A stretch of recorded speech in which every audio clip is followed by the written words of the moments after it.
Certain lies about photography never seem to go away. And while some of these tips are often really well intentioned, they can actually get in the way of taking the best possible images.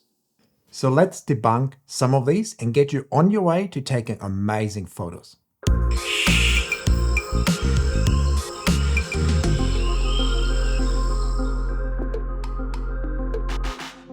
Now, before we get into this week's episode, I want to say a big thank you to this week's episode sponsor, which is Camera Canada. That's where I get all my equipment. I know that new R5 is looming right around the corner, and I'll definitely be placing my order at Camera Canada. They're going to get you great prices, fast shipping, and they're going to take extra special care of you if you use the code BIRDPHOTOSHOW. And also thanks to ProGrade for sending me his head so all of you guys know who's the pro in this show. Well, speaking of pros, in one of our recent episode, we were talking about how it was my first time out using the Flex Shooter Pro.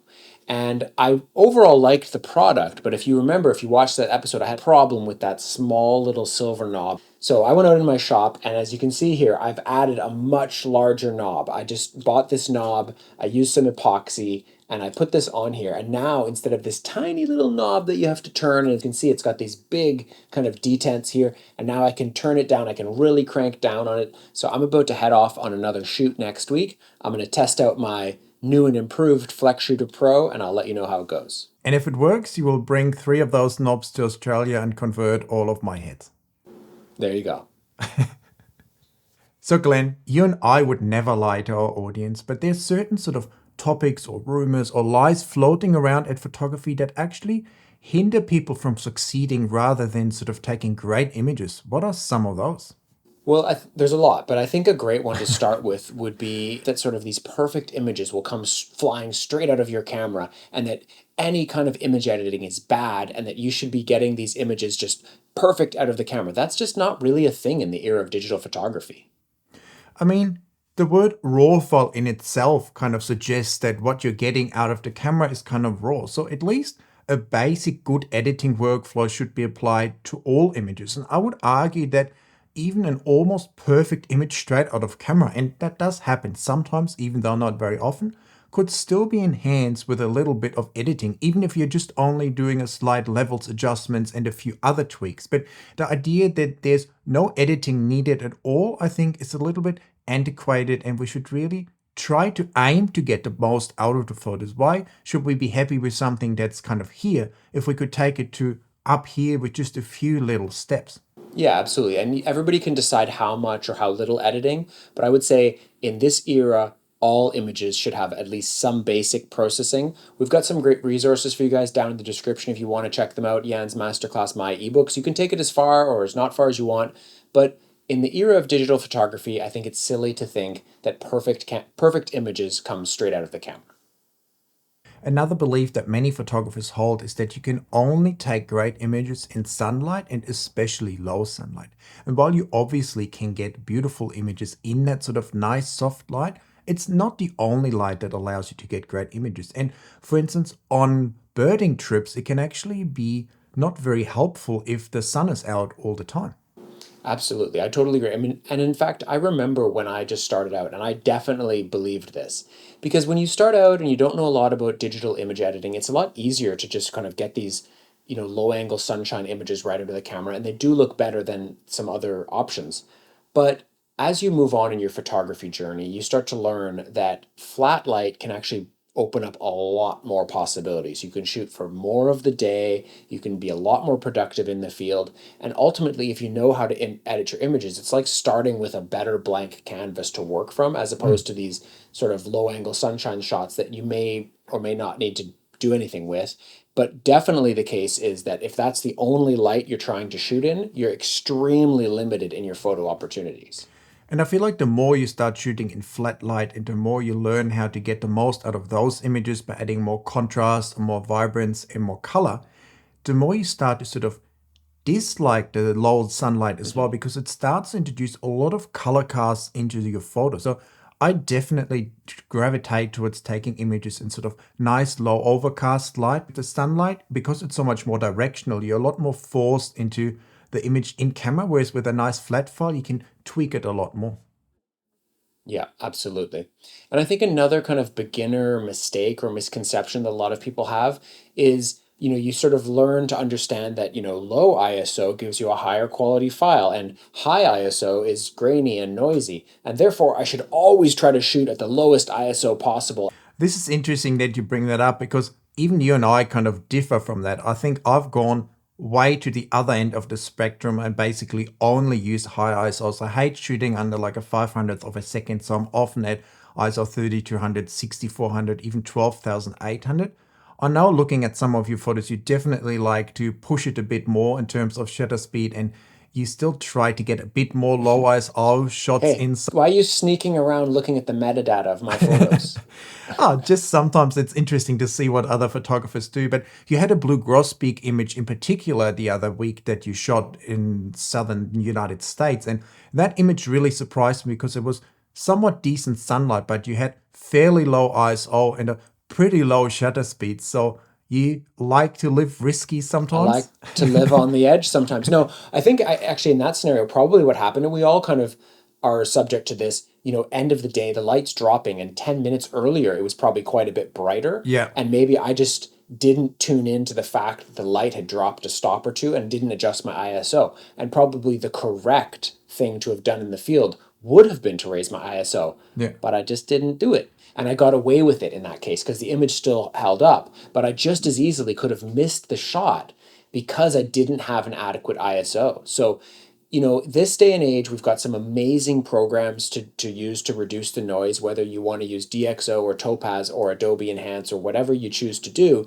We've got the tools available. There's no reason to flirt with super low shutter speeds within reason. I mean, you don't want to be going to 52,000 ISO, No. but in most scenarios that we encounter, probably most people would be better off to lean a little bit higher ISO and deal with the consequences in the digital darkroom Yeah. than flirting with blurry photos and out of focus results. Because in this case, I think it was 1/160th of a second for a singing bird. That's definitely living right on the edge. And as you say, 3200, 6400 is really not something you will have to think about much anymore. That can easily be removed in post and just gives you that little bit of safety net in terms of the shutter speed. Okay, yeah, and here's another one we're going to disagree on. So get ready. I always find that it bothers me that there's a certain kind of, especially like certain type of like tour leader or, professional photographer, People with a pro hat. people with a pro hat, for example, that they are professionals or whatever, and they try to kind of almost sell this idea to people that unless you shoot in manual mode all of the time, 100% of the time, you're not really a serious photographer. And I totally disagree with this. I actually shoot probably at least 80% of the time in aperture priority mode, and I use exposure compensation to dial in my exposure, and I switch it to manual mode when I really need to shoot manual mode, like birds in flight or rapidly changing background, things like that. But what's important is, and what I always tell clients on my tours is, it doesn't matter. Ultimately, we just need to be able to control the camera to consistently get properly exposed images. That's what matters. So whether you do that in 100% manual mode or whether you use aperture priority, however you get there, what's important is that you know how to control your camera to get consistently properly exposed images.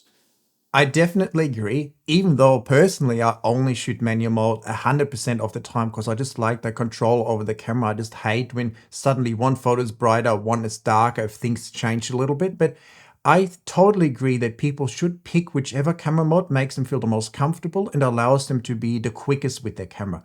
You have to learn how to control your camera, and then you have to find the right mode that lets you to take the images as quickly as possible.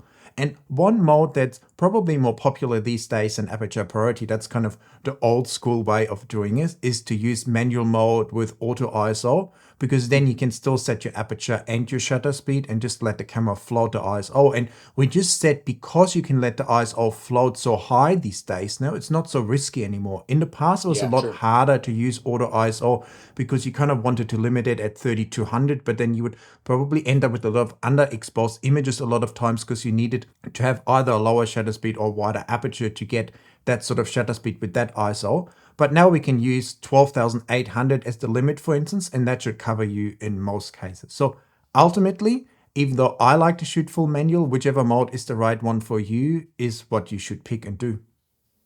Yeah, I think that's the take home, is that it's about the functionality of getting the goal, and what we need to do is create a properly exposed image. And we have these amazing cameras now that can show us the image right in the viewfinder. You can even have the histogram in there. With the Yeah. tools are just incredible. So whatever makes sense to your brain, whatever you feel like is working the best for you, don't let somebody else tell you, "Oh no, don't do it that way. You have to shoot this way." That's not the case. Whatever works for you, as long as you're honest with yourself and you're getting consistently exposed, correctly exposed images, keep doing what you do.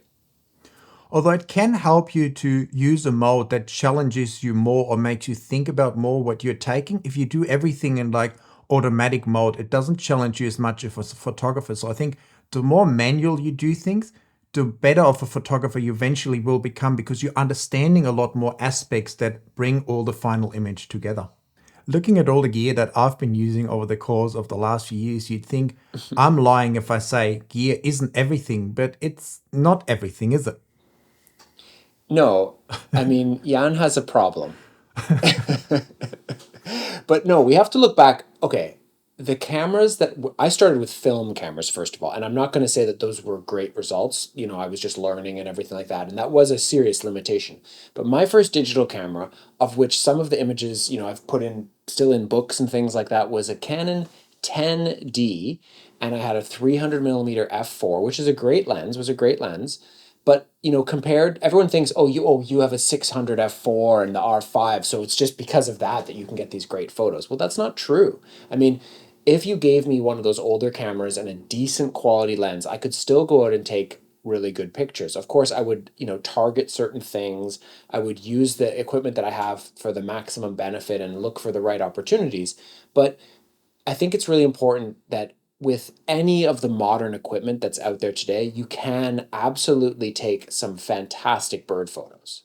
You would definitely have to go back on use the high ISO part though if you were using your Yeah, that's 10D true. still, because that probably taps out at like ISO 800 or even 400 will be quite noisy. So Maybe. within reason, gear doesn't matter, but you also can't take a really cheap 50 to 200 millimeter lens and then say you No. want to be a professional bird photographer. So you have to have the right tool for the job. And I think you're Yeah. the perfect example for that, because you only want to own or buy what you totally need. Like you only have the one body, you don't have the RF teleconverters. So you're probably the perfect example for a professional bird photographer who only has what he needs. And to my defense, I also only got what I need. But because part of my life is now making YouTube videos reviewing gear, I do need 2 or 3 cameras that just film me from different angles. And it makes sense to use different gear just to make more interesting videos. If I was using the same lens in all of my videos, it wouldn't make some great content. So I think in the end, it comes down to having the gear that is the right tool for the job and gets you Yeah. what you need. And I think you used the perfect word there, Jan, which is the tool. That's how I look at my equipment. It's a tool, and it just is a certain thing that allows me to take a better photo. And if I see a new thing that comes out, a new camera, like for example, the R3, I could buy an R3, but that tool will not allow me to take better bird photos. That's why I would never buy one. And when the new R5 comes out, that is a tool that will likely allow me to take better photos, and I will buy one because it's a tool that I need. So it's not like I refuse to spend money on anything. It's just that I'm very, very practical with my budget decisions. I think what it comes down to a lot is that you need to do what's right for you, whether it's gear or what mode to use or what ISO to use. And also when it comes to the look of your photos. Of course, you can take inspiration and information from other people, but you ultimately should decide what's right for you and what you enjoy. I mean, for many years, I've taken images that people always told me look really fake, the backgrounds look right, but that was the kind of photos that I liked. Now I've transitioned from that a little bit away to taking images that include more of like a whole scene or something, but that's my own style, my own taste. So I just like to take photos that speak to me, that I like, that excite me when I take them. And I think that's important that you do that with your own photography as well. We can all give you advice, but ultimately it's important that you take the images that you want and enjoy. And if that gets you a lot of likes or no likes, doesn't ultimately matter if that's what makes you happy. No, I think that's a great point. Yeah, and definitely a good way to wrap up this section on sort of lies and misconceptions that are out there. And now I think it's time for the tweak of the week. And one thing that's definitely not a lie is you definitely need to edit your photos to get the most of them. And that's one of the reasons why we put this tweak of the week segment in the show, so that we can sort of try to help you with some of these tips every episode to get the most out of your images. We've got some great resources for you guys down in the description: Jan's masterclass, my ebooks, our pro sets, our brush packs. Those are all some good tools that we offer to help you to achieve those results. And we'd like to give every episode some sorts of tips like we do in the tweak of the week. So this week, we're going to be talking a little bit about cloning. And I think what's important with editing as well is that you learn and know about all the different tools. Like Glenn and I often show extreme examples. Even in our classes, we show kind of extreme examples because that's how you teach a tool. If we have a perfect Yeah. image and we do three little tweaks, no one would be learning anything. So showing you extreme examples or saying remove this or change this color cast, change this color, it's all there to teach you what can be done so you can then make an informed decision on your own photos. Do I want to remove it? Do I want to change this color or not? But at least you know how to do it. So for instance, with the cloning today, you show us how you can remove certain things. Yeah, exactly. I mean, I think it's, as you say, it's good to, you don't have to do it, but I think we could probably all agree in the example here. I have this, spectacular hummingbird, this red-tailed comet from Argentina, and unfortunately the perch that he landed on had a lot of these sort of extra sticks around it. So for me, it's ultimately going to be a stronger image with much less distracting elements in it. Now, what I really wanted to show here was some just basic techniques on cloning, because I think a lot of people aren't, first of all, aren't really sure of which tools to use. But I think a very first thing that is often something that people need to consider is if you have a branch or something and it's intersecting the subject, really the first thing you need to do is kind of cut it from the subject so that you can then use some of the more advanced sort of like AI options we have, like the content aware fill. So if you just zoom in on the subject, you grab the clone stamp, you can put it at a pretty high opacity or even 100% opacity, and just create a little gap between the subject, the bird or the main perch, and the background. That's really easy to do. It's not hard at all. And then you can zoom out, you can select the branch that you want to get rid of, and you can often just use the content aware fill tool, or you could use the patch tool and just drag it over into an empty part of the background. And that makes just the basic object removal very, very, very simple to do. Because basically, the larger whatever you want to remove is, the harder it is to remove. So making it into much smaller pieces definitely helps you. And it also allows you to not always rely on something like the generative fill that comes with its own issues. For instance, on a smooth background, like in your photo, it wouldn't really work because it can't recreate the noise pattern. So cutting it up in smaller pieces and then using things like the content aware fill will actually give you a cleaner result, because the content aware fill, for instance, recreates all the noise in your background as well. So chopping things up is definitely the way to go when it comes to cloning. Yep. And even mentally, it like just makes it easier. When you look at this photo with all these things you want to get rid of, it's kind of hard to know where to start. But if you just go in on one, say, I'm just going to move this stick, cut it from the main subject, break it into a few pieces, and then work on those, then zoom back out, look at how it looks. I almost always clone on a separate layer so that I can just turn the layer on Oh, and you off. have And if I to. think it Yeah. looks, yeah, you have to. And if you think it looks good and you're honest with yourself, you move on to the next thing that you want to do. But if you think, oh, there's a bit of weird artifacts, we often see this in our, photo of the week where we see some kind of dodgy cloning or Yeah. things like that. So if you do it that way, you can be honest with yourself. Now, if there is some artifacts, what can we do? Well, we could keep going with the patch tool and just sort of circle the area that looks a bit weird and drag it somewhere else. That can be a good technique. Or another thing that I'll often do is just to, if I feel like it could help, is to use the clone stamp but on a very low opacity, like 10 or 12%, and then just Yeah. kind of clone over that and just sort of smooth out any kind of weird little artifacts that might be there. And to wrap this up, 2 more tips.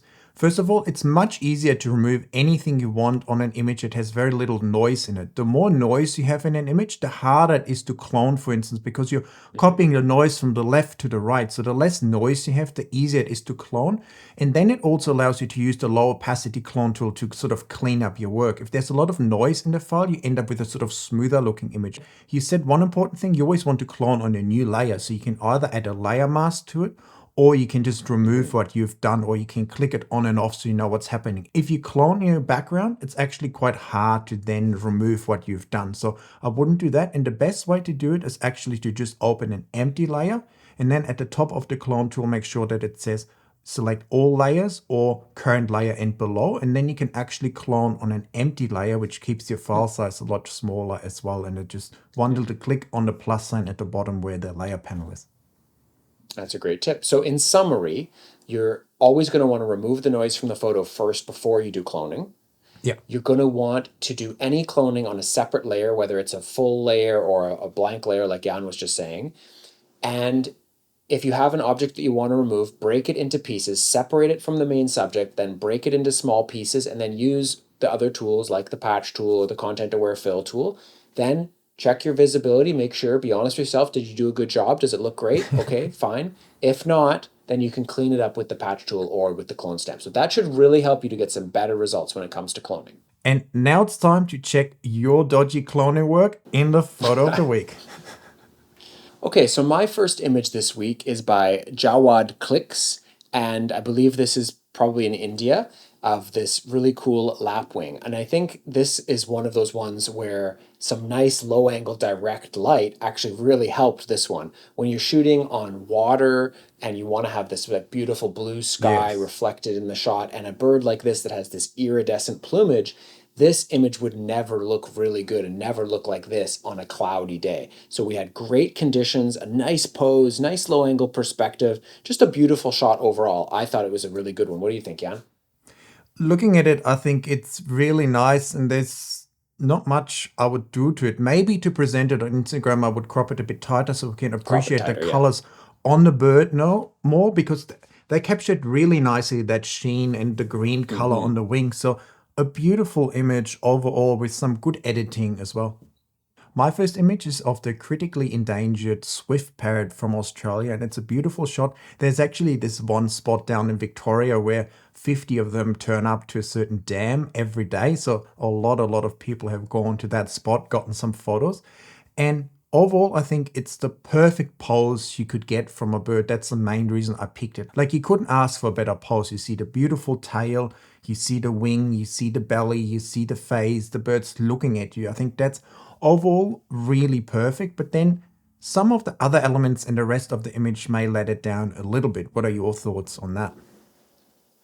Yeah, I think in this case, the bird, the very endangered bird, is the star of the show. But if I'm being honest, I'm not crazy about the perch, and the background is quite challenging for me, but not an insurmountable challenge. With some good editing, we could definitely improve this. So if this was my image, like, we can talk about how maybe we would both go Yeah. about this. It might be the same, it might be different.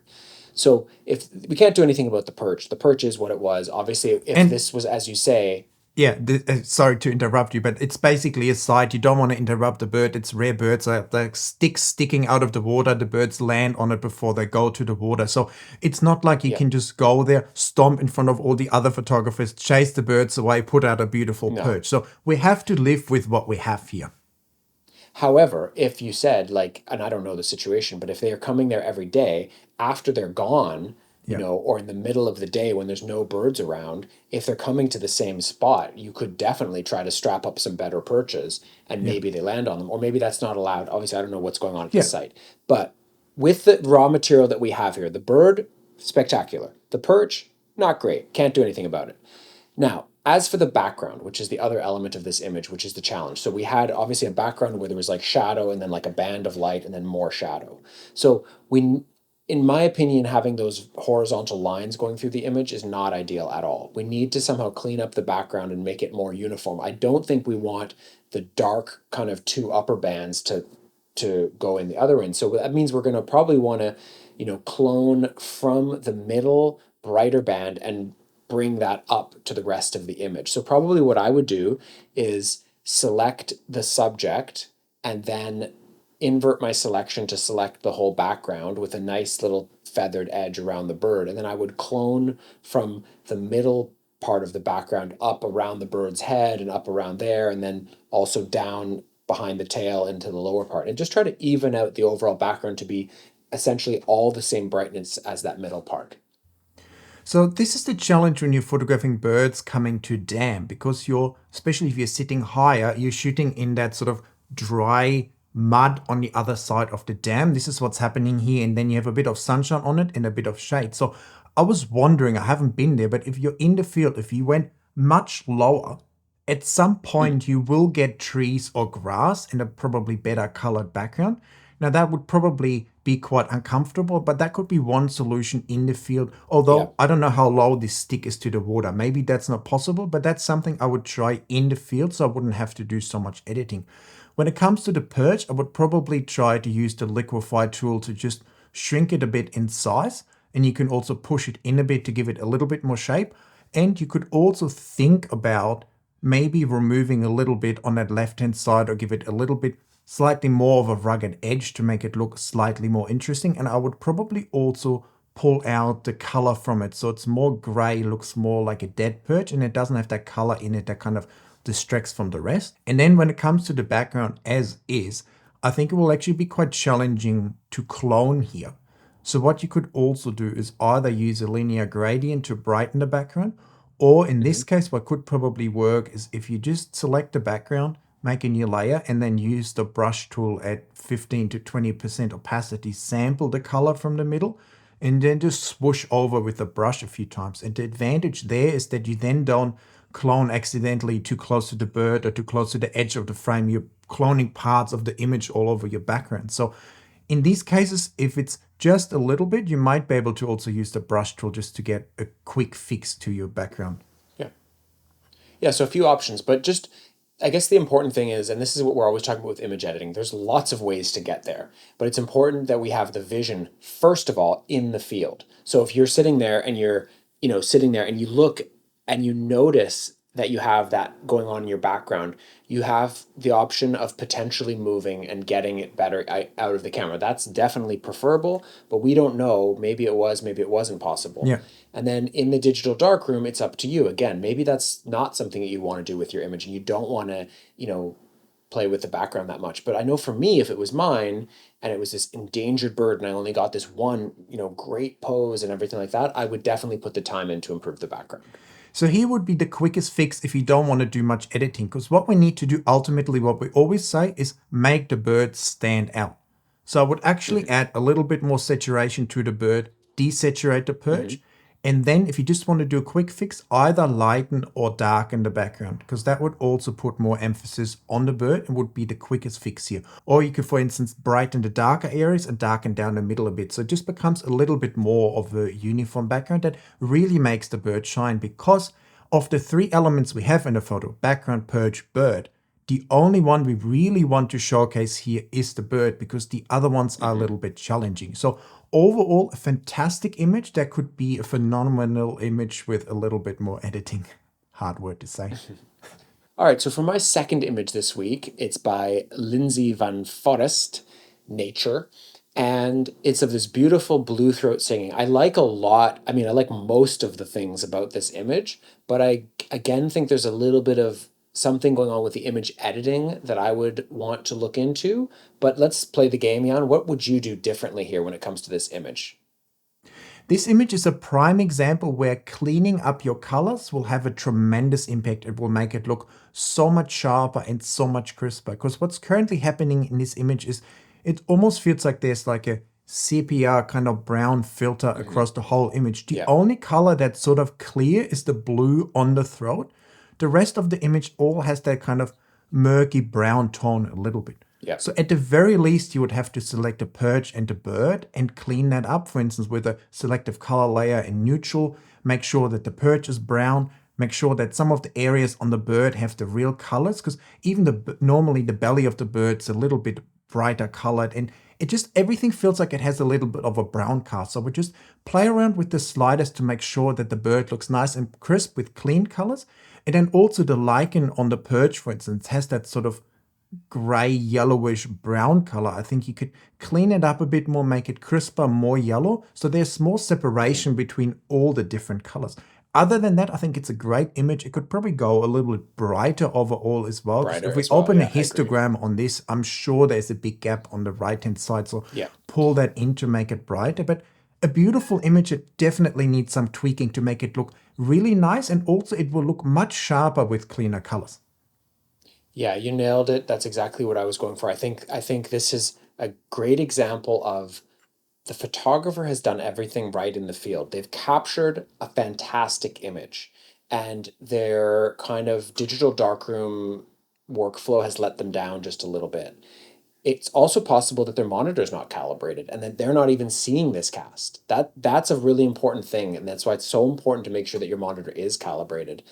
But ultimately, you know, from using layers, making this image a little bit brighter and holding on to the brightest bits, and then removing some of those color casts and just cleaning things up and enhancing the colors that can then stand out, like the yellows, maybe the Yeah, red kind of band yeah. on the chest, and just making it that the whole image doesn't just blend into this kind of tawny brown color, that you're creating that bit of separation would just take this image up a notch. So hopefully that helps, and maybe this image could be even better. My next photo is, I think, of a common swift photographed by Nature by Leonard, and I think it's a beautiful photo. As we all know, photographing small birds in full flight is definitely difficult, and being close enough is also a challenge for a little bird like this. So, fantastic image, beautiful banking pose, nice eye contact. But what do you Mhm. think about the editing? I think, again, kind of overcast light, maybe a bit more tweaking? Yes. Well, first of all, I think it's phenomenal shot to just capture this. I mean, the pose is amazing, having the bird's tail just like that in the wing position and the eye contact, fantastic. But I agree, there's some a few tweaks. Sometimes what happens is when you've done really well in the field and you're like, "Oh my God, I actually got this shot." Then you almost forget to look around and sort of like clean up and sort of tweak the other little details that maybe on a lesser image you'd pay more attention to.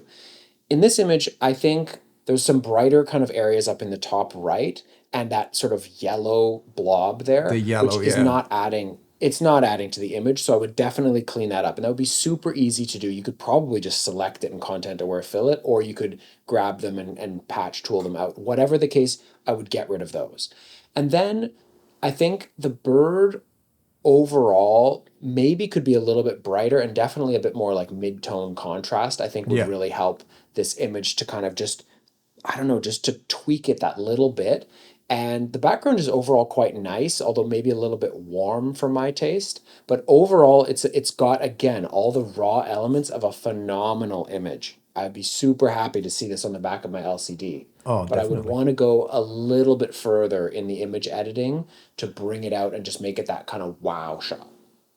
Okay, my last image this week is by Birds of Kenya, of this bird that I can never pronounce its name, the hupoi. And I absolutely love the pose of this flight shot again is fantastic. A nice banking pose with those big broad wings. Yeah. But there's two pretty simple things that I would do differently here. Jan, why don't you say one of the things that you would do? So I think there's actually three things that I would adjust in this image. I think the main one you're talking about is probably the crop, am I right? That's one. And then to me personally, I feel like the image is too dark and we have a Yes. blue cast throughout the whole image. You can see it in the black wings. You can even see this sort of in the red orange color. Even that is a bit blue. So you could either Mhm. just warm up the whole image or you can manually go in and clean up the bird because even the white, it's kind of too dark and also has a bit of a blue cast. So cleaning that up and rearranging the crop will definitely help. Yeah, I mean, definitely the main ones I was the crop and the brightness. So I think the bird needs to be further to the left in the frame. I mean, Yeah. it's flying out of the frame, so we need to move the bird back a bit, and I think that will make the image stronger right out of the Yeah. bat. And then I suspect what's happened here when it comes to image editing is that the photographer has brightened the image to the point where they didn't want to blow out any of the whites, so Yeah. they stopped. And maybe they're not quite up to snuff with their layer masking skills or being able to control, because the overall image needs to be brighter, Yeah. but we do need to hold on to the whites in those areas. So that's something we need to do. And then, as Jan said, there may be a bit of a color cast. I think this is a recurring thing. Maybe this is like, it's a little bit of the sharp, the pointy end of the stick dealing with these sort of color casts that you really see a lot of people maybe wouldn't pick up on, but that could even take it one more step towards it's again a fantastic raw image. The capture is great. We just need a little bit of help with the editing. Glenn and I always love seeing nice photos of tits, and this one in particular stood out to us because we both. Why are you laughing? Just don't laugh. Because we both picked it. And this is really a crazy looking bird. At first, I thought it may have even been AI because it just looks so wild. But there's lots of these nice tits in India that just stand out and they have these crazy colors. And this one in particular, we had some in previous shows. And whenever we see them, they're just incredible, right? This tiny bird with these crazy colors on a nice perch. Like, what's not to like? Yeah, no, this is a great shot. It's got all the elements. This is a great one to finish the show on because this is one that brings together all of the elements. We've got this spectacular, beautiful bird with a really nice pose, even a nice pose that's showing off its best features, that crest and the sort of this big, weird head. Beautiful, beautiful bird on a beautiful pose. It's got a fantastic perch. This looks like some kind of rhododendron or Yeah. something that's just sort of on the bud. And then, not only that, we have this really nice background, multicolored, but not distracting, but bringing in some of the same color palette that's in the bird and the perch. And the editing is also quite good. So, overall, a great shot by Rahul's Wildscape that brings together all these elements of bird photography that we love so much. And when it all comes together and you have those special moments in the field, you captured them well, you edited them well, that's what it's all about. And that's what it's all about in the end, when it all comes together and we capture those magical moments of some beautiful birds in the field. And I think that's also a great way to wrap up this week's show. We thank our sponsor, Camera Canada, and we would like to hear from you guys in the comments. What are your thoughts on this week's show? Is there certain lies that you've been told that you finally debunked and don't do anymore? Let us know in the comments. Hit that like button, hit that subscribe button, and we will see you in another episode very soon. And finally, I can dump that pro head as well. See you next time, guys.